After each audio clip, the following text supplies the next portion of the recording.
Okay, on behalf of Keio University, I would like to thank and also congratulate Dr. Kariko Halina for joining us and also for accepting to receive our Keio Medical Science Prize. Dr. Kariko Catalin has actually made a huge achievement, which even I have been benefited directly. I've actually received a vaccine based on the scientific discovery that she made along with other colleagues. It is also my great pleasure to have Ambassador Palanovici here with me, and also Professor Shiomi of the Keio Faculty of Medicine, who actually has made this search and also decision. So thank you so much, Ambassador, for coming here today. Dear President, thank you very much. Dear Professor Kariko, dear Professor Shiomi, Chairperson Shiomi, it's a great pleasure and honor for us to be here on behalf of the Embassy of Hungary. And also it's a great honor for our country that we have a recipient who is originated from our country this year, who receives the prestigious Keio Medical Science Prize. Hungary has always been proud of its history in medicine, but I think with this prize, we can also prove that we don't only have a past and we don't only have a history in medical sciences, but also that Hungary has a present and a strong presence in the current developments of medical science. So again, let me extend my heartfelt congratulations to Professor Kariko for receiving this prize, and I would like to take again the opportunity to thank you for Keio University for providing this fantastic medical prize for the 26th time in a row. Thank you very much, and again, congratulations. Gratulálok.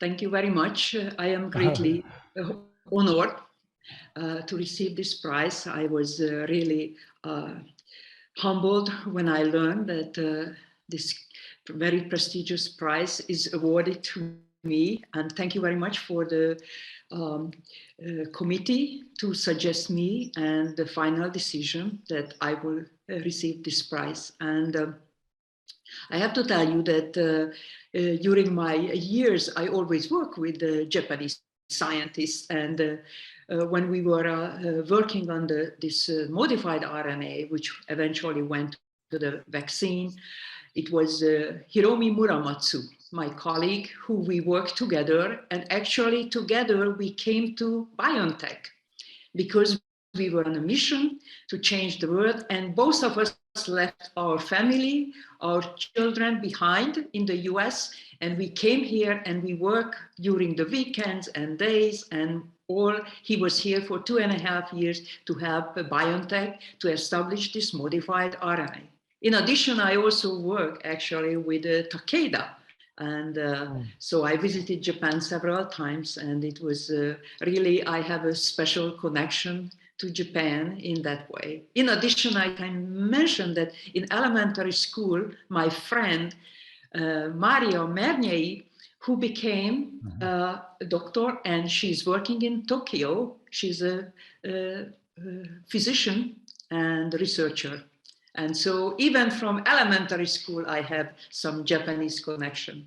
And so I am very elated to receive this prize. Well, thank you so much. Unfortunately, this year, we have to perform this prize presentation online because of this COVID situation. But still, all of us are getting benefited from your invention. And also your research is very basic. And I myself, as a basic researcher, I respect you very much for going from very bottom of the basic research all the way to contribute to the betterment of the society. Yeah, I again might mention a very important thing, how Japanese scientist Shinya Yamanaka contributed because it was his work which they tried to repeat with messenger RNA when our paper eventually was discovered by scientists at Harvard University, because we published in 2005, but nobody paid attention. Even we tried to further progress in the additional paper we published, but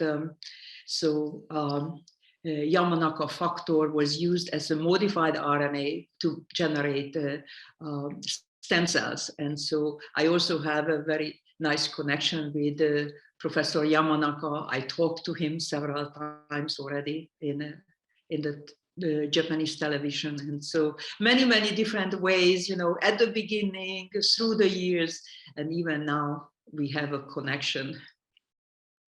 So Hungarian embassy in Japan and Keio University situates right next to each other in Japan. Yeah, indeed. We were just talking with the president that it took us less than 1 minute to walk here to the Keio University's headquarters. And then we are sharing the location, well, you know, surrounded by different Keio institutions for the last 30 years.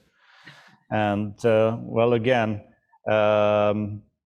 it's a great honor for us, not only the fact that we are here at such a prestigious university, but also to be honored by your presence, albeit online. And then we hope to have you here in Japan, and being proud of you. We are, you know, very, very happy and very, you know, it's very good to see the pride that surrounds your name in Japan, and with that, Hungary is a little bit.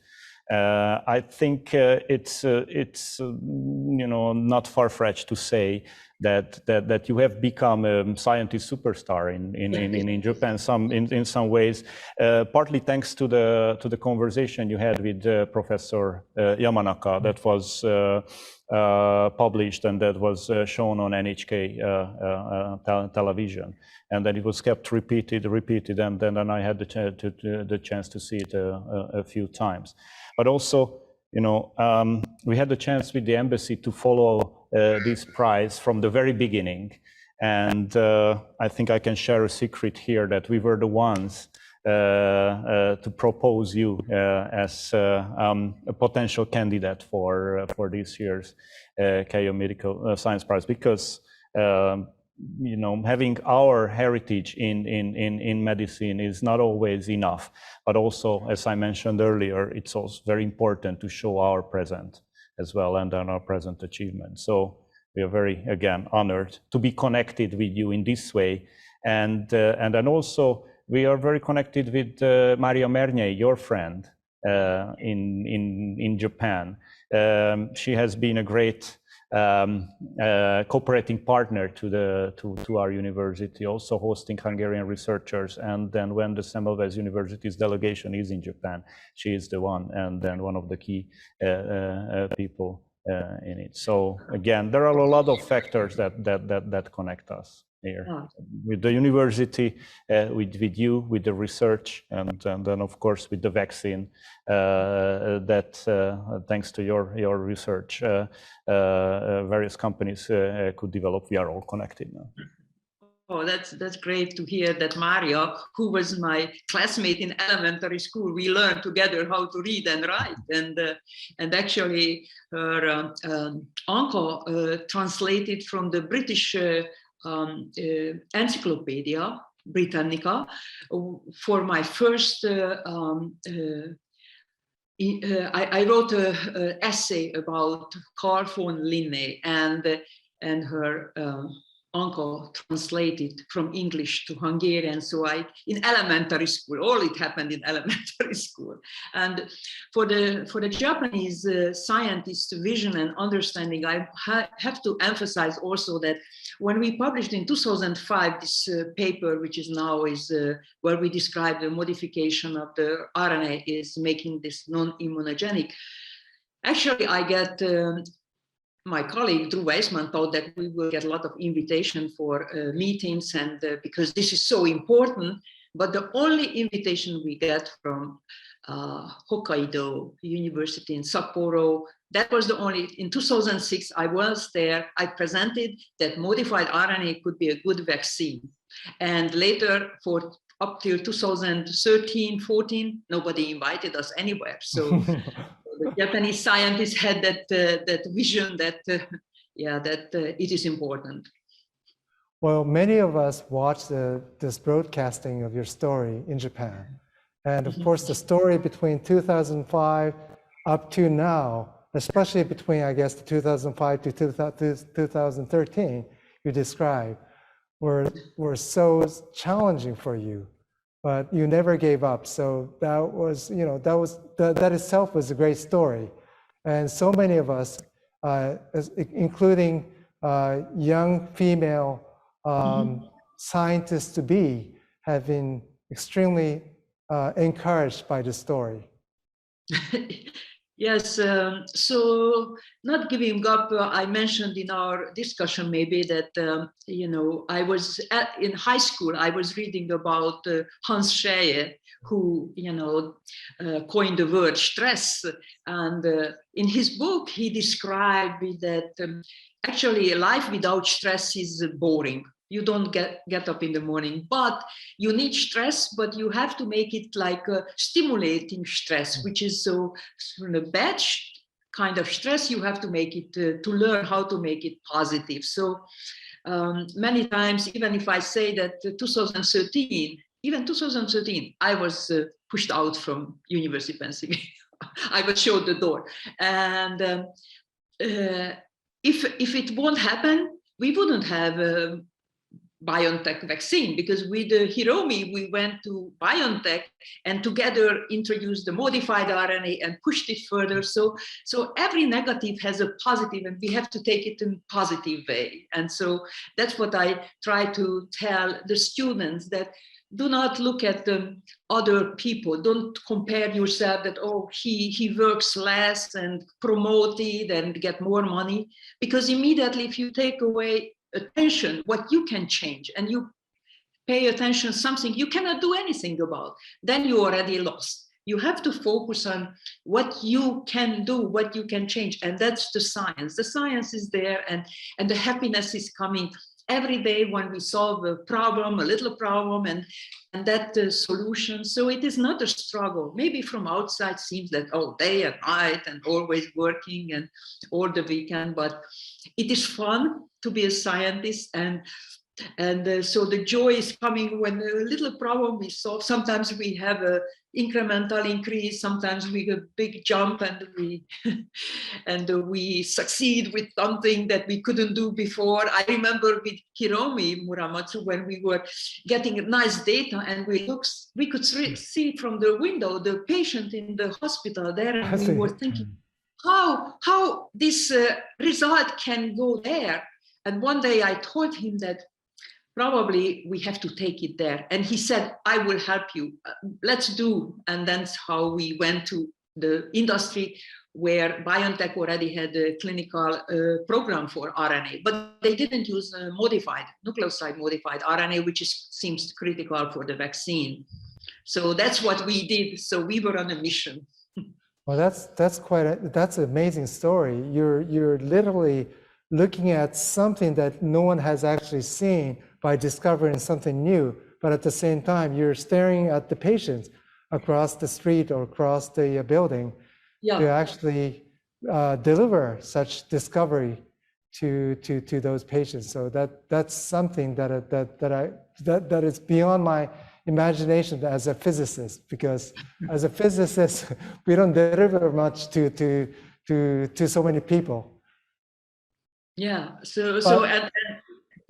and I have to tell you that we work also on stroke, because Hiromi is a great stroke researcher. So I see. Hopefully, someday I can meet you in person to deliver this certificate. Yes. I don't know whether you can actually see it. Yes, with I the medal, with the medal, and Thank also you. The certificate of the Keio Medical Science Prize 2021. And I'm looking forward to meeting you in person, and also all of us Keio University faculty members and students, especially those who are working at hospital and faculty of medicine, are looking forward to meeting you and maybe reunion with you, and look forward to even more scientific collaboration in the future. Oh, thank you very much. And I promise you that I will be there. I will go there and inspire the women scientists there and the physicians and the healthcare workers, because they are the real hero of all of this pandemic. They were the one who went to see the patient risking their own life. Thank you. And any last words? And until we can receive you, then the book about you is here in Japanese. That was just published 2 weeks ago. And it was a nice coincidence because we held our first offline, real Hungarian festival on the 16th of October. And then we had a fantastic discussion on the stage by the author of this book, Masuda Yulia, and one of Japan's most prominent TV commentators, Ikegami Akira.